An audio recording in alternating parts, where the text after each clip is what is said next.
don't think it's constructive for the fan base to not be happy with 9-3 either. I don't either. I don't think that's constructive. Yeah. So we're just all being Everybody's just negative. Yeah, Everybody's good being God. negative, bro. Like, okay. Here's how I think about it.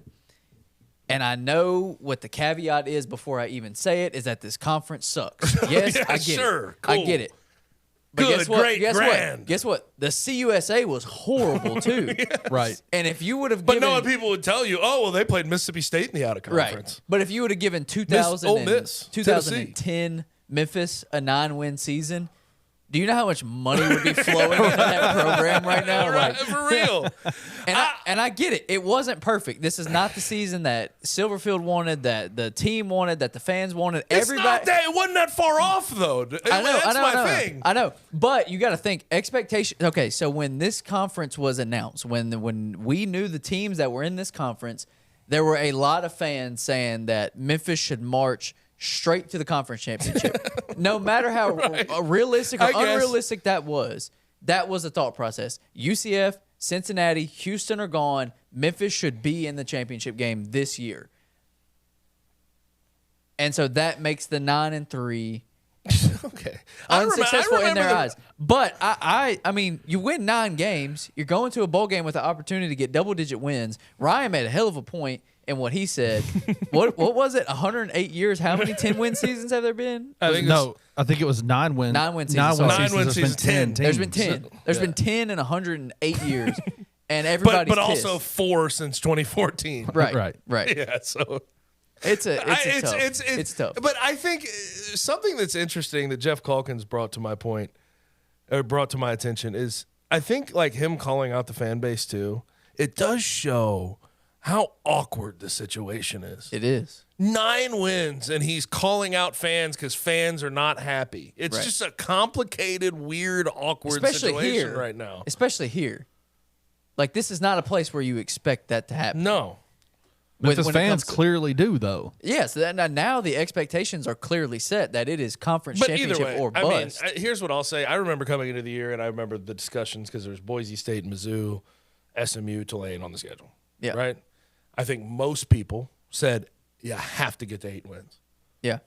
They got 9. They have a chance to get 10, and they could be going to the damn Liberty Bowl, the AutoZone Liberty Bowl, and playing Iowa State, like a playback of 2017. Could you imagine, or maybe James Madison in the Gasparilla Bowl in Tampa Bay? Could you imagine them winning one of those types of games against Right. a premier opponent to end the year 10-3? Yeah. I mean, that would be, come on. And it's there. It's on the table. At the end of the day, 9-4 is nothing to sneeze at. I'm not going to be mad about that. No. I'm just not. I mean, And also, people need to get this all the way out of their heads because it's just foolish. And they'll talk about Cincinnati and UCF and Houston. Oh, they hired coaches that have been around the block so they could elevate their status into the Big 12. I have news for you. The Big 12 is going to take them either way. Yeah. The Big 12 liked their markets. Right. It's Houston. Cincinnati is sort of by themselves right there. Yeah. And they have a on-campus stadium, big city that supports them. Central Florida's in Orlando. They were always going to take those schools. And by the way, if you just look at the schools and like who they hired ultimately, Luke Fickell's not there. Cincinnati hired Scott Satterfield. Right. He sucks. Dana Holgerson just got got fired at Yeah. Houston. Yep. The only one that's kind of doing, and I say kind of, is Gus Malzahn. Yeah. Kind of. It's not like he's light the world whooping on fire. ass Yeah, right. in the Big 12. So I find that just painfully stupid. Yeah. Painful. I don't disagree. And also, the other point I'm trying to make, 9-3, you're not firing Ryan Silverfield. You're not moving on from Ryan Silverfield. It will not happen, and it should not happen. Do you remember 2018? Like, get that out of your head. 2018, Memphis went 8-6. Yep. And they blew, or 8-5, Seven? 8-5, lost to Wake Forest in the Birmingham Bowl. And they blew lead after lead after lead. They that blew year. a lead in the Birmingham Bowl against Wake Forest. UCF championship. They blew a lead against First UCF UCF game, in the right? championship game. First UCF game also. Like that team didn't live up to expectation. And that roster, though? And that roster was way Let me better say than this, this though. one. Let And me I say know this, who was though. in the conference. Let me say this, though. Different conference, well, one. But They did have a 2,000 and 1,000-yard rusher. I in the get it. same No, year. the Like, conference is crazy. The excitement level. Yes, no, I get it. It's about how it looks the optics, optically. The optics were different, but like if you just, it is interesting to put it side by side. In a vacuum, it's like there wasn't that much disappointment after that season, even though they didn't win the conference championship, they didn't win a bowl game. They played for it though. There is that. There is the aspect that they played. Oh for my it. God, they backdoored their way into They that did. because it was the freaking. They still had the. They had to play They still Houston. had the East and the West, Yes, right? and they still had the divisions. They played Houston at home, and they ran all over Houston. Yes, I'm pretty sure that's they got what it. They happened. got into their big set with Right. JoJo Dorcius and just ran it They down just their ran throat. the ball straight down their throat because they had Darrell Henderson back there Yes, and a great O-line. and a great offensive line. So I don't know.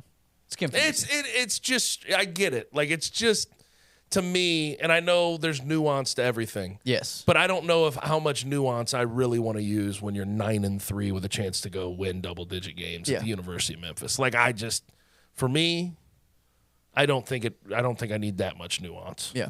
We can still talk about if he's the guy for the job going into next year. If they flail around, Right. if they lose a bunch of guys in the transfer portal and he doesn't replace them.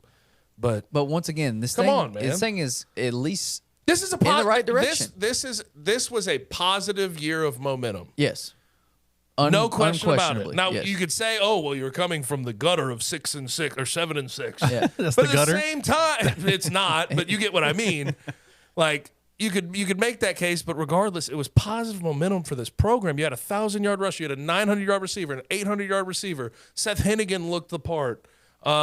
Defense was a struggle. You may have to look for a new defensive coordinator. Yeah. But ultimately, and you won 9 games. Yep. Like I don't know how I can really look at this season. Yes, there were probably some missed opportunities out there.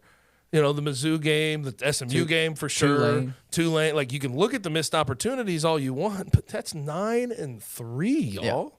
Yeah. It is. And even further on that, and once again, I know people hate football math. I do too, but like Memphis was very close to an 11-1 season. Very. Dog. It's crazy. It sounds crazy. Don't say that. I know people hate it, but they had a big lead against Tulane, and they blew What it in also the second pisses half, me off, and though, they had an opportunity because they were against SMU and also blew it. just as close to like 7-5. Yes.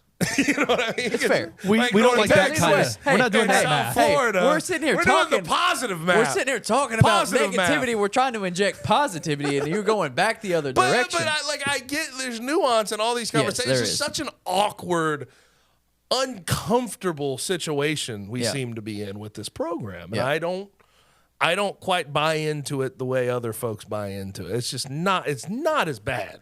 Well, The worst of the fan base. It's not near as bad No. as they're acting like it is. The best of the fan base that tries to act like it's all sunshine and rainbows, it's not near as good Right. as they act like it is. And then there's all these people across, it's just, it's hard to get on the same page with one particular person that has it's hard to have reason in this situation. I feel like I'm trying to be reasonable though. Yeah. 9-3 is not going to get you fired. 9-3 is a good year. 9-3 is positive momentum for this program.